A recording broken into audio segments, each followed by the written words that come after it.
കണ്ണിൽ താളത്തിൽ കൊഞ്ചുന്ന മാണിക്യക്കല്ലേ മൊഹബത്തിൻ രാവാണ്.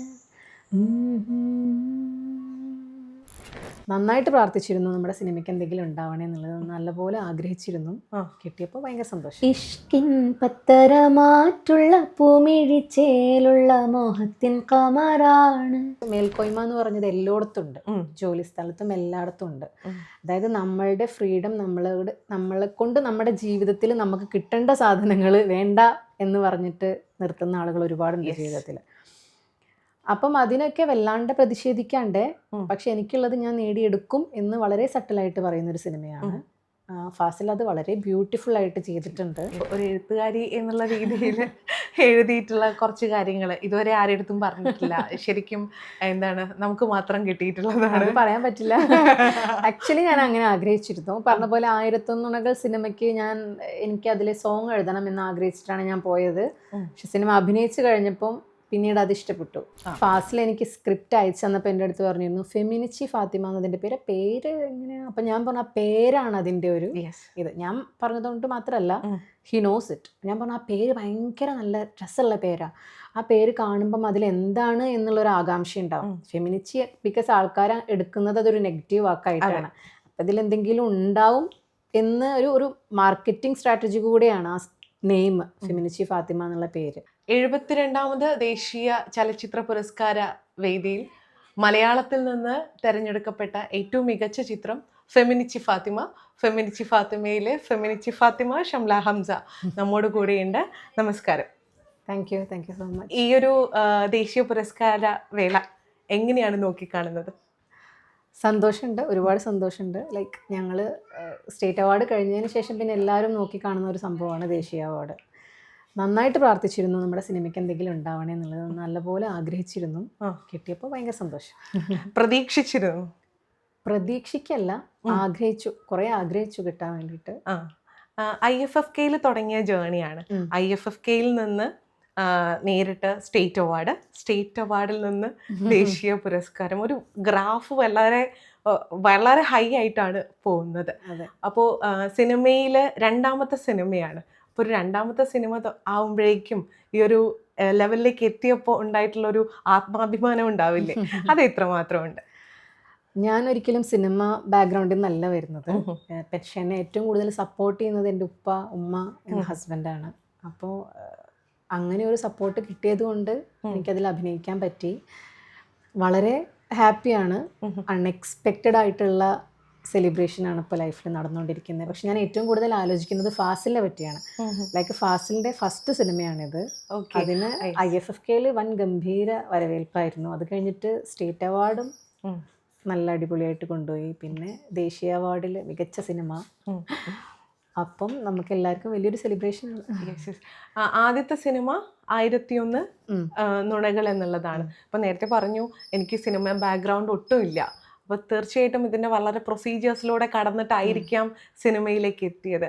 എന്തൊക്കെ കടമ്പകൾ കടന്നിട്ടാണ് സിനിമയിലേക്ക് എത്തിയതെന്ന് പറയാമോ? 1001 നുണകൾ എന്ന് പറഞ്ഞ സിനിമ ശരിക്കും വലിയൊരു സപ്പോർട്ടാണ് ഞങ്ങൾക്ക് അതിലുള്ള എല്ലാ ആക്ടേഴ്സിനും തന്നത്. എന്താണെന്ന് വെച്ചാൽ അത് സലീം അഹമ്മദ് സാറിൻ്റെ പ്രൊഡക്ഷനിലുള്ള സിനിമയാണ്. നമ്മൾ ആദാമിൻ്റെ മകൻ അബു ഒക്കെ ചെയ്തിട്ടുള്ള സാറിൻ്റെ. അപ്പോൾ അതിൽ താമറാണ് സംവിധായകൻ ആൻഡ് ഹാഷിം ഓൾസോ. അപ്പോൾ നമുക്ക് അതിൽ വലിയൊരു വർക്ക്ഷോപ്പ് കിട്ടിയിട്ടുണ്ടായിരുന്നു. ഒരു 1 വീക്കിനപ്പുറമുള്ളൊരു വർക്ക്ഷോപ്പ് കിട്ടിയിട്ടുണ്ടായിരുന്നു. അതിൽ നിന്നാണ് നമ്മൾ ആ സിനിമയിലേക്കുള്ള ക്യാരക്ടേഴ്സിനെ അവരെടുക്കുന്നത്. അപ്പം ഞാൻ ആക്ച്വലി ആ സിനിമയിലെ ഓഡിഷൻ അറ്റൻഡ് ചെയ്യാൻ പോയത് എനിക്ക് ഡയറക്ടറിനെ കാണണം, എനിക്ക് ലിറിക്സ് എഴുതാൻ ഇഷ്ടമാണ്, അപ്പോൾ അതൊന്ന് റിക്വസ്റ്റ് ചെയ്ത് ചോദിച്ചു നോക്കണം എന്നൊക്കെ മനസ്സിൽ കണ്ടിട്ടാണ് പോയത്. പക്ഷെ അവിടെ എത്തിയപ്പം ആ ഒരു സൽമ എന്നുള്ള ക്യാരക്ടർ അവർ ഓഡിഷൻ ചെയ്തപ്പോൾ അവർക്ക് ഇഷ്ടപ്പെട്ടു. ദെൻ സിനിമയിലേക്ക് അങ്ങനെ സെലക്ട് ചെയ്തു. പക്ഷേ നമുക്ക് ആ ഒരു ജേണി ഭയങ്കര രസമുള്ളൊരു ജേണിയാണ്. കാരണം ഒരു വർക്ക്ഷോപ്പ് കിട്ടി. ആ വർക്ക്ഷോപ്പിൽ എല്ലാവരും അവരുടെ ഒരു കംഫർട്ട് സോൺ ഇല്ലാണ്ടാക്കി. അതിലെല്ലാ ആക്ടേഴ്സിനും നല്ല ബെനിഫിറ്റ് ആയിരുന്നു അത്. ദെൻ നൈറ്റ് ഷൂട്ടായിരുന്നു ആ സിനിമ ഫുൾ. അജ്മാനിൽ വെച്ചിട്ടായിരുന്നു. നൈറ്റ് എന്ന് പറഞ്ഞാൽ നമ്മൾ ഇന്ന് ഈവനിങ് 4 മണിക്ക് കഴിഞ്ഞാൽ അടുത്ത പുലർച്ചെ 4 മണിക്ക് തീരും. ദെൻ ഡേ ടൈമിൽ ഉറങ്ങും, ഭക്ഷണം കഴിക്കലും, അങ്ങനെ ഒരു ഒരു സമയം തെറ്റായിട്ടുള്ളൊരു സംഭവമായിരുന്നു. പക്ഷേ ഞങ്ങളെല്ലാവരും ഭയങ്കര എൻജോയ് ചെയ്തൊരു സിനിമയാണ് 1001 നുണകൾ. സൗഹൃദവും ആ സമയത്ത് നന്നായിട്ട് അതെ, അതെ, കെട്ടിപ്പടുത്തിട്ടുണ്ടോ? അതെ. അതുകൊണ്ടായിരിക്കാം രണ്ടാമത്തെ സിനിമയിലേക്കുള്ള ആ സിനിമയിലെ സ്പോട്ട് എഡിറ്ററാണ് ഫാസിൽ. ഫാസിലാണ് ഇതിന്റെ ഫെമിനിസ്റ്റ് ഫാത്തിമേന്റെ ഡയറക്ടർ. ഓക്കെ ഓക്കെ ആ സിനിമേന്റെ ഡയറക്ടർ താമറും സുധീഷ് കറിയുമാണ് ഈ സിനിമയുടെ പ്രൊഡ്യൂസേഴ്സ്. ഓക്കെ ഓക്കെ ഓക്കെ എല്ലാം ഒരു കണക്റ്റഡ് ആണ്. അതെ അതെ ഇപ്പോൾ ഫെമിനിസ്റ്റ് ഫാത്തിമ എന്ന് പറയുന്ന ഒരു സിനിമ ഇപ്പോൾ കേരളം മാത്രമല്ല, ഇപ്പോൾ രാജ്യാന്തരം മുഴുവൻ ചർച്ച ചെയ്യപ്പെടുന്ന ഒരു സിനിമയായിട്ട് മാറിയിട്ടുണ്ട്. അതിനകത്തുള്ള തീമാണ് അതിൻ്റെ ഒരു കോർ എന്ന് പറയുന്നത് ഒരു വളരെ പ്രധാനപ്പെട്ടത്. അതൊരു കേരളത്തിൽ മാത്രം ഒതുങ്ങി നിൽക്കേണ്ട, ഒരു പ്രാദേശിക മേഖലയിൽ മാത്രം ഒതുങ്ങി നിൽക്കേണ്ട ഒന്നായിട്ടല്ല, എല്ലായിടത്തുമുള്ള കാര്യമായിട്ടാണ് ഉള്ളത്. സ്ത്രീകളുമായി ബന്ധപ്പെട്ടുകൊണ്ടാണ്. അപ്പൊ എന്താണ് ഫെമിനിസ്റ്റ് ഫാത്തിമയ്ക്ക് അതിനെപ്പറ്റി പറയാനുള്ളത്? ശരിക്കും ഇങ്ങനെ ഒരു തീം ലൈക്ക് ഒരു ഫാമിലിയിൽ നടക്കുന്ന ഒരു സംഭവമാണ്. ഞാൻ വിചാരിക്കുന്നത് എന്താണെന്ന് വെച്ചാൽ ഇതൊരു ഹസ്ബൻഡ് വൈഫ് റിലേഷനിൽ മാത്രമല്ല ഇങ്ങനെ ഒരു സംഭവം നടക്കുന്നത്. ഒരു മേൽക്കോയ്മ എന്ന് പറഞ്ഞത് എല്ലായിടത്തും ഉണ്ട്, ജോലി സ്ഥലത്തും എല്ലായിടത്തും ഉണ്ട്. അതായത് നമ്മളുടെ ഫ്രീഡം നമ്മളെ കൊണ്ട് നമ്മുടെ ജീവിതത്തിൽ നമുക്ക് കിട്ടേണ്ട സാധനങ്ങൾ വേണ്ട എന്ന് പറഞ്ഞിട്ട് നിർത്തുന്ന ആളുകൾ ഒരുപാടുണ്ട് ജീവിതത്തിൽ. അപ്പം അതിനൊക്കെ വല്ലാണ്ട് പ്രതിഷേധിക്കാണ്ട്, പക്ഷെ എനിക്കുള്ളത് ഞാൻ നേടിയെടുക്കും എന്ന് വളരെ സട്ടിലായിട്ട് പറയുന്ന ഒരു സിനിമയാണ്. ഫാസിൽ അത് വളരെ ബ്യൂട്ടിഫുൾ ആയിട്ട് ചെയ്തിട്ടുണ്ട്. ഇപ്പം ഇങ്ങനെ ഇപ്പോൾ ഒരു ഉസ്താദ് ആൻഡ് ഫാമിലി ചൂസ് ചെയ്തത് ഫാസിലിന് ഏറ്റവും കംഫർട്ടബിൾ ആയിട്ട് അറിയാൻ പറ്റുന്ന ചുറ്റുപാടുകളിലൊക്കെ കണ്ടിട്ടുള്ള, പിന്നെ കഥ ശരിക്കും പറയാൻ പറ്റുന്ന ഒരു കമ്മ്യൂണിറ്റിയിൽ നിന്ന് ചെയ്തതാണ്. അല്ലാതെ ഇത് അതിൽ മാത്രം ഒതുങ്ങി നിൽക്കുന്നതല്ല, എല്ലായിടത്തും ഉള്ള ഒരു സംഭവം എന്നാണ് ഞാൻ. അതെ, തീർച്ചയായിട്ടും. അതെ, ഇതിപ്പോ ഒരു കമ്മ്യൂണിറ്റിയിലോ ഒരു പ്രദേശത്തോ മാത്രമായിട്ട് ഒതുങ്ങി നിൽക്കുന്നതല്ല. ഇപ്പോൾ എല്ലാ വീടുകളിലും ഇപ്പൊ ശരിക്കും ആ സിനിമ കാണുന്ന സമയത്ത് നമുക്ക് മനസ്സിലാവുന്നത് നമ്മുടെ തൊട്ടപ്പുറത്തെ വീട്ടിലേക്ക് ഒരു ക്യാമറ വെച്ച് കഴിഞ്ഞിട്ടുണ്ടെങ്കിൽ എന്തൊക്കെയാണോ സംഭവിക്കുക അത്രയും ഭംഗിയായിട്ടാണ് ഓരോന്നും. ഇപ്പൊ ഈവൻ ഒരു ഫാനിന്റെ സ്വിച്ച് ഇടുന്ന ഒരു കാര്യം പോലും എത്ര ഭംഗിയായിട്ടാണ്, എത്ര വീടുകളിൽ ഇത്തരം കാര്യങ്ങൾ കടന്നു പോകുന്നുണ്ട് എന്നുള്ളത്. നമ്മുടെ യങ്ങർ ആയിട്ടുള്ള അനിയനോടോ ഐ മീൻ അനിയത്തിയോടൊക്കെ പറയുന്നുണ്ട്, നമ്മളും പറയുന്നുണ്ട് അത്, ആ ഫാനൊന്നും അതൊന്നും എടുത്തുകൊണ്ട് ആ വെള്ളം കൊണ്ടുപോവാന്നൊക്കെ പറയുന്നില്ലേ, അതൊക്കെ ഇതിന്റെ ഒരു പാട്ട് തന്നെയാണ്. ലൈക്ക് നമുക്ക് എന്തുകൊണ്ട് നമ്മുടെ കാര്യങ്ങൾ ചെയ്തുകൂടാ എന്നുള്ളത്. ഇപ്പോൾ ഫെമിനിസ്റ്റ് ഫാത്തിമ ഒരു വേർഡ്, ഫെമിനിറ്റി എന്ന് പറയുന്ന ഒരു വേർഡിനെ നമ്മൾ പൊതുവെ ഈ ഒരു സമൂഹം ഒരു മോശം വേർഡായിട്ട് കാണുന്നത്. ഓ, അവള് ഫെമിനിറ്റിയാണ് എന്ന് പറയുന്ന സമയത്ത് ഈ ഫെമിനിറ്റി എന്ന് പറയുന്നത് ഒരു മോശമായിട്ടാണ് നമ്മൾ കണക്കാക്കുന്നത്. അപ്പോൾ ഈ ഒരു സിനിമയിലേക്ക് വന്ന സമയത്ത് അങ്ങനെ എന്തെങ്കിലും ചോദ്യങ്ങൾ ചോദിച്ചോ? എന്തുകൊണ്ട് ഈ ഒരു സിനിമയുടെ ഈ ഒരു പേരെങ്ങനെ എന്നുള്ളൊരു കാര്യം ചോദിച്ചിരുന്നോ? ഉണ്ടായിരുന്നു. നമുക്ക് ഈ പേരിനെ പറ്റി ഭയങ്കര ഡിസ്കഷൻ അല്ല. ലൈക്ക് ഫാസിൽ എനിക്ക് സ്ക്രിപ്റ്റ് അയച്ചു തന്നപ്പോൾ എൻ്റെ അടുത്ത് പറഞ്ഞിരുന്നു ഫെമിനിറ്റി ഫാത്തിമ എന്നതിൻ്റെ പേര് എങ്ങനെയാണ്. അപ്പം ഞാൻ പറഞ്ഞ ആ പേരാണ് അതിൻ്റെ ഒരു ഇത്. ഞാൻ പറഞ്ഞതുകൊണ്ട് മാത്രമല്ല, ഹി നോസ് ഇറ്റ്. ഞാൻ പറഞ്ഞ ആ പേര് ഭയങ്കര നല്ല രസമുള്ള പേരാണ്. ആ പേര് കാണുമ്പം അതിലെന്താണ് എന്നുള്ളൊരു ആകാംക്ഷ ഉണ്ടാവും. ഫെമിനിറ്റി ബിക്കോസ് ആൾക്കാർ എടുക്കുന്നത് അതൊരു നെഗറ്റീവ് വാക്കായിട്ടാണ്. അപ്പം ഇതിലെന്തെങ്കിലും ഉണ്ടാവും എന്ന് ഒരു മാർക്കറ്റിംഗ് സ്ട്രാറ്റജി കൂടെയാണ് ആ നെയിം ഫെമിനിറ്റി ഫാത്തിമ എന്നുള്ള പേര്. എനിക്ക് ആ പേര് ഭയങ്കര ഇഷ്ടമായിരുന്നു, നല്ല അട്രാക്റ്റീവ്. അതെ, അട്രാക്റ്റീവ് അത്രമാത്രം. അതായത് ആ സിനിമയിൻ്റെ അകത്ത് എന്താണോ പറയുന്നത് അതിനെ ഏറ്റവും കൃത്യമായിട്ട് കൊണ്ടുവരുന്ന ഒരു പേര് കൂടിയാണ്. അപ്പോൾ പേരിന് എത്രമാത്രം പ്രസക്തി ഉണ്ട് എന്നുള്ളതാണ്. ഇപ്പോൾ ഫെമിനിറ്റി ഫാത്തിമയിലേക്ക് വരുന്ന സമയത്ത് Shamla to femininity, Shamla to Fathima, Fathima to femininity Fathima, femininity Fathima to Shamla, ഈ ഒരു ജേർണി എങ്ങനെയാ? ഈ ഒരു ജേർണി എന്ന് പറഞ്ഞാൽ ഞാനൊരു ഭയങ്കര സാധാരണക്കാരിയായിട്ടുള്ള ഒരാളാണ്. അപ്പോൾ സിനിമയിലേക്ക് വരിക എന്ന് പറഞ്ഞാൽ ഒരു വിദൂര സ്വപ്നമാണ്. ലൈക്ക് അത് നടക്കുന്നേ അറിയില്ല, അത് ട്രൈ ചെയ്താലും അത് നടക്കാനേ സംഭവിക്കാത്തൊരു കാര്യമാണെന്ന് അറിയാം. പക്ഷെ എന്തുകൊണ്ടോ അത് കിട്ടി. അപ്പം എനിക്ക് ആ ഓപ്പർച്യൂണിറ്റി നന്നായിട്ട് യൂസ് ചെയ്യണമെന്നുണ്ടായിരുന്നു. അങ്ങനെ ആദ്യത്തെ സിനിമ 1001 നുണകൾ ചെയ്തു. അതിൽ എൻ്റെ അഭിനയം എല്ലാവരും പ്രശംസിച്ചിട്ടുണ്ടായിരുന്നു, എല്ലാവർക്കും നല്ല ഇഷ്ടമായിരുന്നു. അതിൽ എൻ്റെ കൂടെ അഭിനയിച്ചത് മുജീബ് എന്ന് പറഞ്ഞ എൻ്റെ ഹസ്ബൻഡിൻ്റെ കഥാപാത്രം ചെയ്തത് സജിൻ അലി ആണ്. നല്ല സപ്പോർട്ടായിരുന്നു. ലൈക്ക് ആദ്യമായിട്ട് അഭിനയിക്കുന്ന ഒരാൾക്ക് ഒരു കോ ആക്ടറിൻ്റെ അടുത്ത് നിന്ന് കിട്ടേണ്ട സപ്പോർട്ട് തന്നാൽ നമുക്ക് നന്നായിട്ട് എക്സ്പ്രസീവായിട്ട് ചെയ്യാൻ പറ്റും. അപ്പം അങ്ങനെ അപ്പം എനിക്ക് അഭിനയം ഭയങ്കര ഇഷ്ടമായി. പിന്നെ ഫെമിനിറ്റി ഫാത്തിമ ചെയ്തപ്പോഴുള്ള റെക്കഗ്നിഷനും ഒക്കെ കിട്ടിയപ്പം ലൈഫ് ഇങ്ങനെ മുന്നോട്ട് നല്ല രീതിയിൽ നല്ല പോസിറ്റീവ്ലി പോയിക്കൊണ്ടിരിക്കുകയാണ്. നന്നായിട്ട് എൻജോയ് ചെയ്യുന്നുണ്ട്. ഇപ്പോൾ ഇവിടെ എത്തി നിൽക്കുന്നു. ഓക്കെ, ഇപ്പോൾ ദേശീയ പുരസ്കാരത്തിൻ്റെ വരുന്ന സമയത്ത് മികച്ച നടൻ മമ്മൂട്ടിയാണ്. സ്റ്റേറ്റ് അവാർഡ് വന്ന സമയത്ത് മികച്ച നടൻ മമ്മൂട്ടിയും മികച്ച നടി ഷംലയായിരുന്നു. ആ ഒരു മൊമെന്റ് എങ്ങനെയായിരുന്നു? അയ്യോ, അത് ഡ്രീം കം ട്രൂ എന്നൊക്കെ പറയില്ലേ. ഞാൻ ചെറിയ കുഞ്ഞായിരിക്കുമ്പോൾ ലൈക്ക് സിനിമ കണ്ടിട്ട് നമുക്കൊരാളോട് ഭയങ്കരമായിട്ട് ഇഷ്ടം തോന്നില്ല, ആരാധന തോന്നില്ല. അങ്ങനെ ലാലേട്ടൻ, മമ്മൂക്ക, ആ സമയത്ത് ജയറാം, മുകേഷ് അവരൊക്കെ തിളങ്ങി നിൽക്കുന്ന ഒരു കാലമാണല്ലോ. അപ്പം മമ്മൂക്കേനെയും ലാലേട്ടനെയൊക്കെ കാണുന്ന ഭയങ്കര ആഗ്രഹം. എന്തെങ്കിലും ഒരു ദിവസം കാണും, എന്തെങ്കിലും കാണും എന്നുണ്ടായിരുന്നു. പക്ഷെ ഇങ്ങനെ അടുത്ത് നിന്ന് ഒരുമിച്ച് പത്രത്തിലൊക്കെ നോക്കുമ്പോൾ ഒരുമിച്ച് ഫോട്ടോ, ഇൻസ്റ്റഗ്രാമില് അല്ല സോഷ്യൽ മീഡിയയിലൊക്കെ ഒരുമിച്ചുള്ള ഫോട്ടോകള് ആഗ്രഹിച്ചത് നടന്നു. അതൊരു വലിയ സന്തോഷമായിരിക്കും. ഭയങ്കര സന്തോഷം. ഇപ്പൊ ഫാമിലി ഒരു കാര്യം പറഞ്ഞു. അപ്പം ഫാമിലി എന്ന് പറയുന്ന സമയത്ത് ഫാമിലിയുടെ സപ്പോർട്ട് ഉണ്ടെങ്കിൽ മാത്രമേ ഒരു കുടുംബിനി ആയതിനു ശേഷം നമുക്ക് ഈ ജേർണിയിൽ മുന്നോട്ട് പോകാൻ പറ്റുള്ളൂ. എങ്ങനെയാണ് ഫാമിലിയുടെ സപ്പോർട്ട് എത്ര മാത്രം ഉണ്ട്? എൻ്റെ ഹസ്ബൻഡ് നന്നായിട്ട് സപ്പോർട്ട് ചെയ്യുന്ന ഒരാളാണ്. അതായത് എൻ്റെ അടുത്ത് പറയാറ് ഇറ്റ്സ് യുവർ ലൈഫ്, അപ്പോൾ അതിലെന്താണ് കിട്ടുന്നതെന്ന് എൻജോയ് ചെയ്യേണ്ടത് നമ്മളാണ്.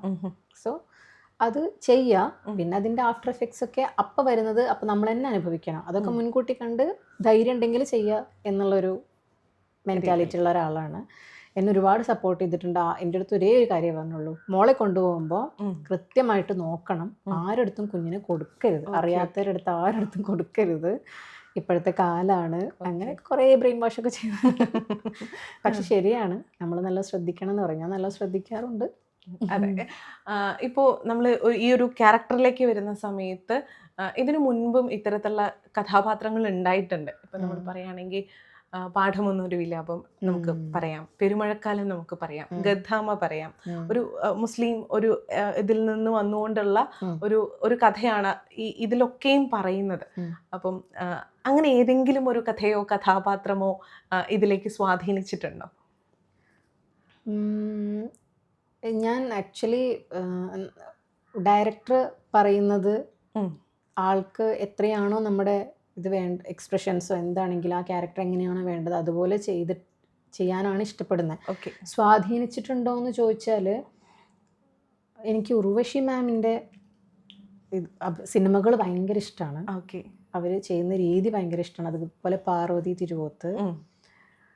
പിന്നെ അപ്പം അവരൊക്കെ കാണുമ്പോൾ ശരിക്കും ഞാൻ അധികം കരയാത്ത ഒരാളാണ്, സിനിമ കാണുമ്പോൾ കരയാത്ത ഒരാളാണ്. പക്ഷെ ഇവരുടെ അഭിനയമൊക്കെ കാണുമ്പോൾ ചില സമയത്ത് അറിയാണ്ട് കരഞ്ഞു പോകാറുണ്ട്. അപ്പം അവർ സ്വാധീനിച്ചിട്ടുണ്ട്.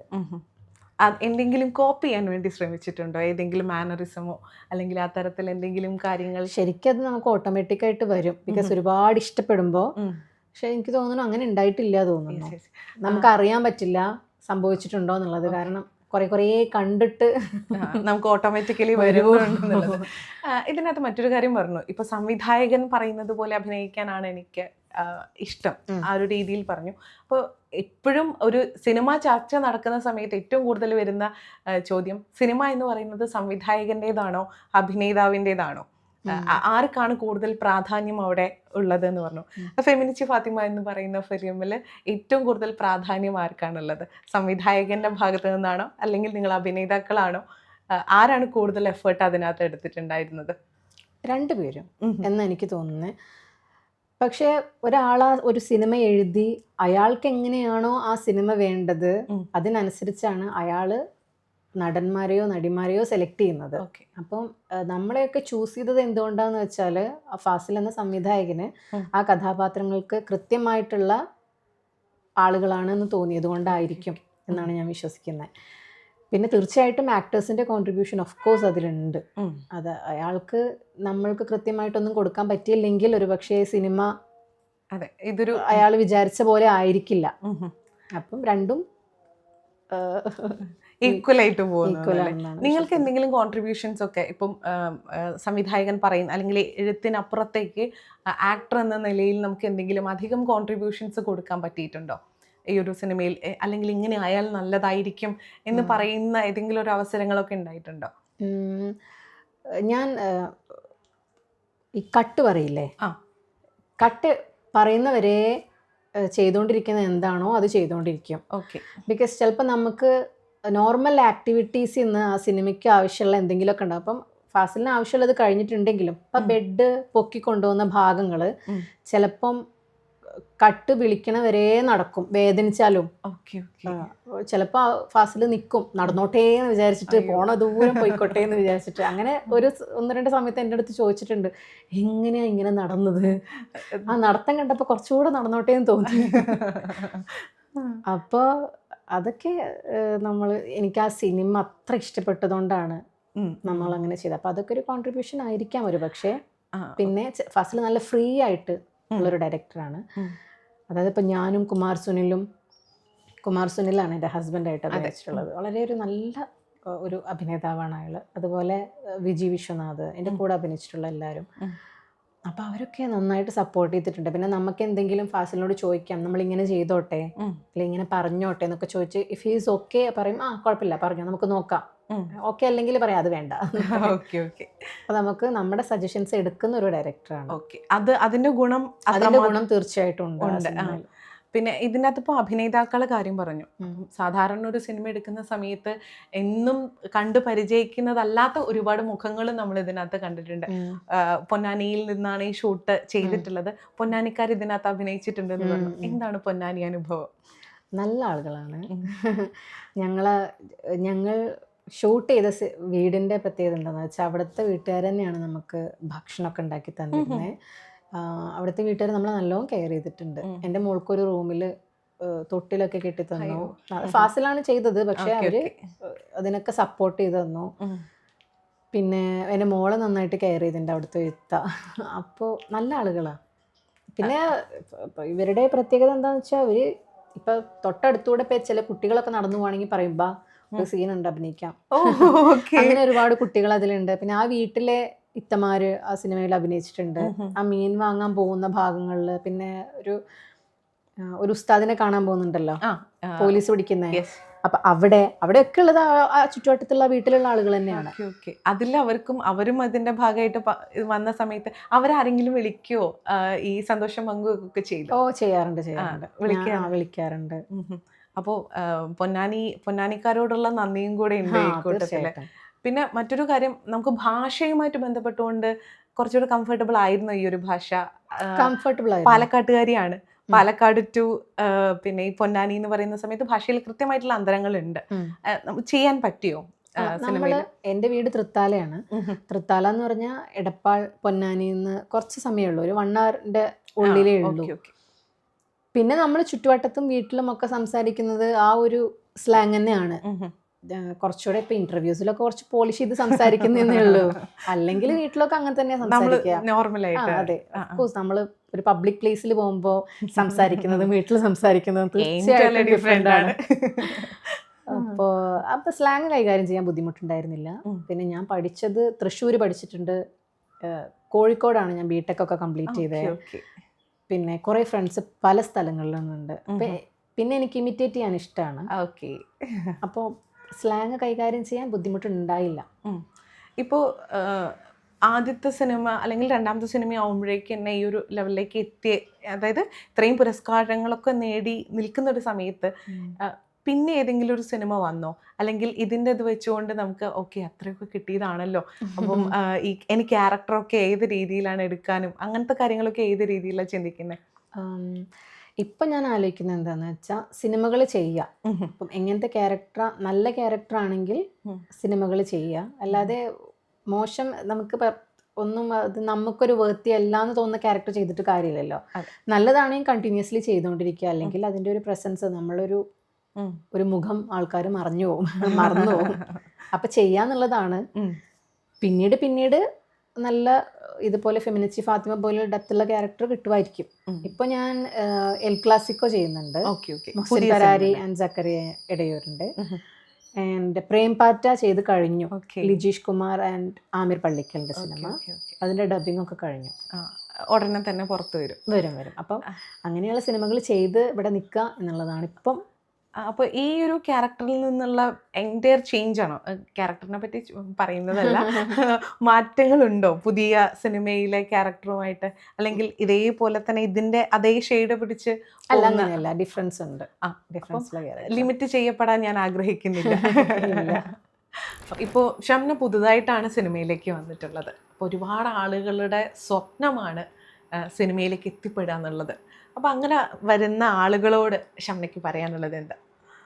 നമ്മുടെ മലയാളം ഇൻഡസ്ട്രി എന്ന് പറഞ്ഞാൽ ഇപ്പോൾ ഭയങ്കര നല്ല നല്ല സ്റ്റോറികളും ഒരുപാട് ഡയറക്ടേഴ്സൊക്കെ ഉള്ള ഒരു ഇൻഡസ്ട്രിയാണ്. നല്ല നല്ല കഥകൾ, ന്യൂ കമ്മേഴ്സിന് ഒരുപാട് ഓപ്പർച്യൂണിറ്റി കൊടുക്കുന്ന ഒരു ഇൻഡസ്ട്രിയാണ്. അപ്പോൾ പണ്ടത്തെ അത്ര സ്ട്രഗിള് ഇപ്പോൾ നമുക്കില്ല എന്നാണ് ഞാൻ വിശ്വസിക്കുന്നത്.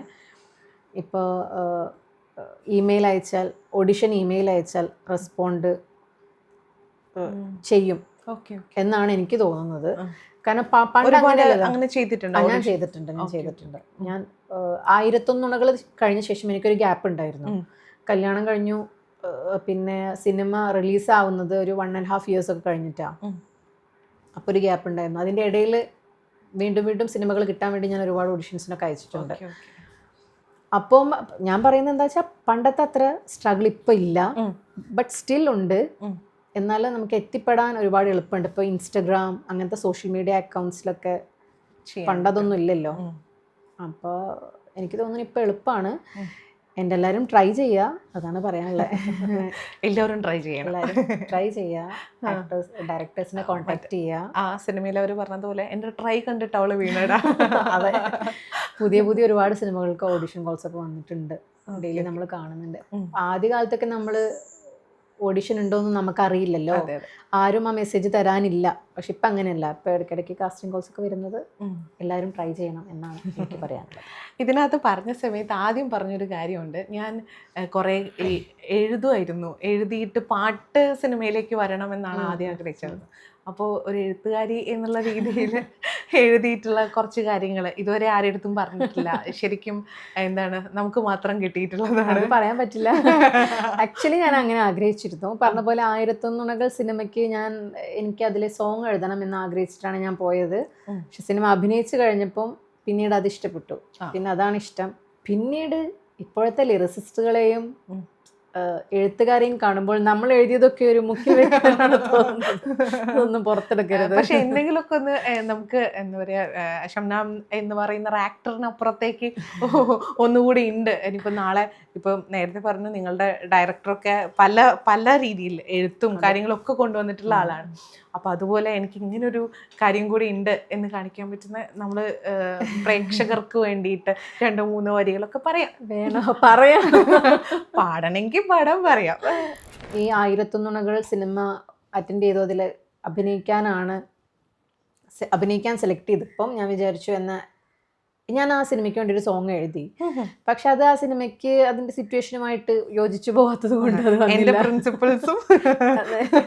അപ്പൊ ഞാൻ എന്ത് ചെയ്തു എന്ന് വെച്ചാൽ ഷംല ഹംസ പ്രൊഡക്ഷൻസ് എന്ന് പറഞ്ഞിട്ടൊരു യൂട്യൂബ് ചാനൽ തുടങ്ങി. അതിൽ ഞാൻ ഒരു ഷോർട്ട് മൂവി പ്രൊഡ്യൂസ് ചെയ്തു. ആ ഷോർട്ട് മൂവിക്ക് 2 സോങ്സ് എഴുതി. അത് സിത്താര ചേച്ചി പാടി. സിത്താര ചേച്ചിൻ്റെ ഒരു സോങ് പാടുക എന്നുള്ളത് എൻ്റെ ഒരു വലിയ ഡ്രീം ആയിരുന്നു. അപ്പൊ ഞാൻ സ്വന്തമായിട്ട് പ്രൊഡ്യൂസ് ചെയ്തിട്ട് അതിൽ അപ്പം നമുക്ക് കേൾക്കാൻ പറ്റും. എന്തായാലും നമ്മളെല്ലാവരും ഇത് ഈ ഇന്റർവ്യൂവിന് ശേഷം പ്ലേ ചെയ്ത് നോക്കും. ഒരു നിക്കാഹ് സോങ് എന്നാണ് അതിൻ്റെ പേര്. ഓക്കെ. ഇഷ്കിൻ പത്തരമാറ്റുള്ള പൂമിഴിച്ചേലുള്ള മോഹത്തിൻ കമറാണ്,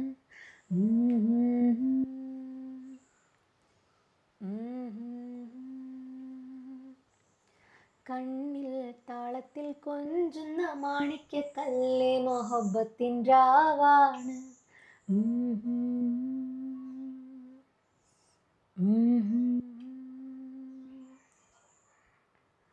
പട്ടുറുമാൽ ചുറ്റി വന്ന് കൽബ് കാക്കാൻ കാത്തു നിന്ന് ഹക്കായി കോട്ടു പോകണ നിക്കാഹിന് നേരമിന്ന്. ഇനിയുണ്ട്, പക്ഷേ പാടാൻ അനുവദിക്കുന്നില്ല. അയ്യോ, രസമായിട്ട് പാടി.